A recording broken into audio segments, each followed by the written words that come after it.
সব কিছু মনের মতো মেলে না, মানিয়ে নিতে হয়। মেনে নিলে ঠিক এক সময় সুখ ফিরে আসবে।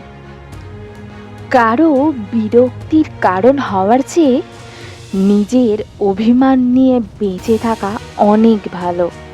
প্রয়োজনের চেয়ে বেশি ভালোবাসা পেয়ে গেলে মানুষ তার মূল্যই দিতে জানে না। ভালোবাসাবিহীন বেঁচে থাকা যায়, কিন্তু ভালোবাসার মানুষের কাছ থেকে প্রতারণা কিছুতেই মেনে নেওয়া যায় না। আপনি যত ভালো মানুষ হবেন, আপনাকে তত অপমান আর অবহেলা করা হবে। এটাই বাস্তব।